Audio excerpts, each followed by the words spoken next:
Jaspal, bonsoir. Bonsoir. Vous êtes présidente de l'UNEF Paris 1, si je ne me trompe pas. Ça vous inspire quoi de voir comme ça plusieurs groupes, pourtant d'âges très différents et des métiers différents se joindre dans une lutte? Qu'est-ce que ça vous inspire? Alors, je ne sais pas si ça m'inspire. Je ne sais pas si inspiré est le bon mot. Ouais. Par contre, aujourd'hui, il y a une nécessité d'avoir une convergence des luttes, notamment dans cette période, parce que aujourd'hui, on a un gouvernement qui est celui d'Emmanuel Macron, qui met en place de manière autoritaire différentes réformes libérales sur l'ensemble de la société. Donc là, aujourd'hui, on en a une, c'est celui sur le plan étudiant pour l'université. On a la réforme du bac, mais on n'est pas les seuls qui sont touchés. On a les cheminots, on a les hospitaliers, on a les retraités. Et aujourd'hui, c'est tout un service public qui est attaqué, plein de secteurs de service public qui sont attaqués par les réformes libérales de Macron. Et pour arriver à faire en sorte que ces réformes, elles soient retirées, qu'on arrive à obtenir le retrait de ces réformes, il y a une nécessité d'avoir une convergence des luttes. Et cette convergence des luttes, bah oui, elle se fait dans les assemblées générales, comme on était 2500 à Paris le mercredi dernier. Elle se fait aussi dans la rue, dans les manifestations, où on va soutenir les uns les autres. Et elle est nécessaire parce que c'est en étant plus nombreux dans la rue, en étant le plus nombreux à se manifester contre ces réformes libérales, qu'on arrivera à construire le rapport de force suffisant pour obtenir le retrait des réformes. Tamara, vous êtes aussi étudiante, vous êtes étudiante en physique à Jussieu. Alors, hier soir à la Sorbonne, on a vu quand même des choses assez choquantes. Ouais. On va regarder les images et je vous demanderai de commenter ensuite.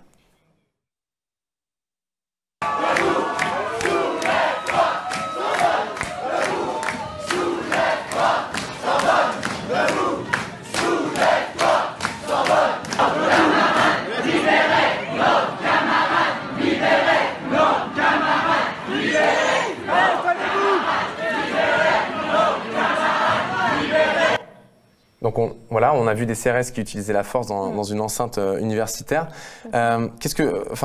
Vous étiez à la Sorbonne hier soir, mais vous n'étiez pas à l'intérieur de la Sorbonne, c'est ça? Est-ce que vous pouvez nous raconter un petit peu votre soirée? Au rassemblement, donc en fait, donc ce qui s'est passé à la Sorbonne hier, c'est qu'à la base, il devait y avoir une interfac, donc qui regroupait toutes les facs mobilisées avec des représentants de chaque assemblée générale de chaque fac, et l'interfac devait se dérouler à la Sorbonne. À l'intérieur de la Sorbonne. À l'intérieur de la Sorbonne. Ce qui s'est passé, c'est que donc le président de la Sorbonne a dit que lui, il n'acceptait que les étudiants qui avaient cours dans la Sorbonne, donc les étudiants de Paris 1, de Paris 3 et de Paris 4, et qu'il y aurait contrôle des cartes et que les autres ne pourraient pas rentrer. Donc du coup, il y a eu les étudiants qui pouvaient rentrer, qui sont rentrés et qui se sont installés dans l'amphi pour mener une AG du coup Sorbonne.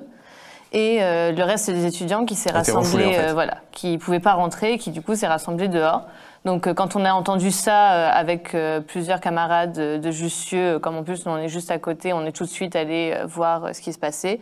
Donc le rassemblement, nous quand on est arrivé, il y avait une centaine de personnes devant et très vite on est arrivé à 500 étudiants et même peut-être un peu plus après. Devant.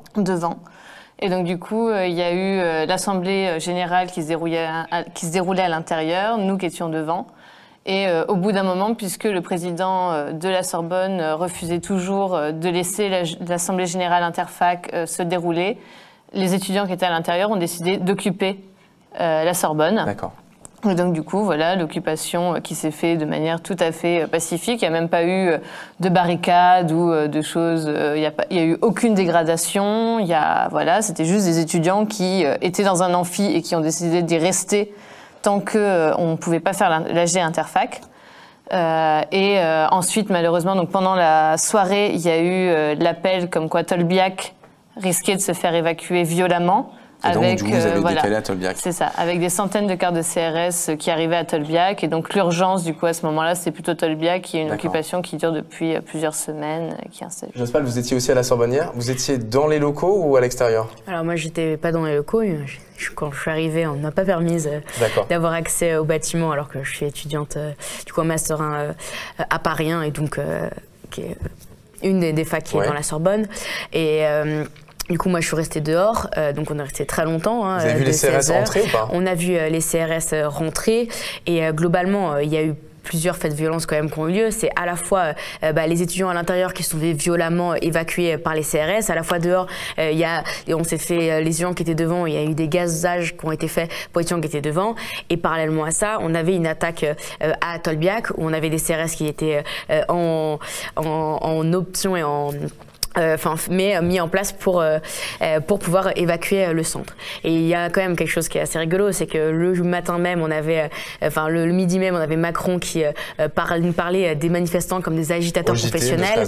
Aujourd'hui, moi je pense qu'il faut quand même se poser la question, est-ce que ce sont les étudiants qui occupent, qui bloquent, qui s'organisent dans leurs universités pour lutter contre une des pires attaques sur l'enseignement supérieur, pour lutter contre une réforme qui va fermer les portes de l'université à des milliers de jeunes, qui va mettre en place la sélection et qui le fait pacifiquement. Hier, il y avait une fanfare à Tolbiac, c'était vraiment très sympa. Ou est-ce que c'est nous, les agitateurs professionnels, ou est-ce que c'est aujourd'hui les CRS qui vont dans les universités à Lille, à Nanterre, à Strasbourg, à Paris 1, qui matraquent, qui gazent les étudiants? Moi, je pense qu'il y a vraiment une question à se poser à ce niveau-là. Alors, j'allais vous en parler, des CRS dans une enceinte un peu sacrée, la Sorbonne. Ça vous inspire quoi? On est en 2018, est-ce que ça vous a choqué? Ça vous a... Ouais. Alors, on voit sur les images, la force est utilisée.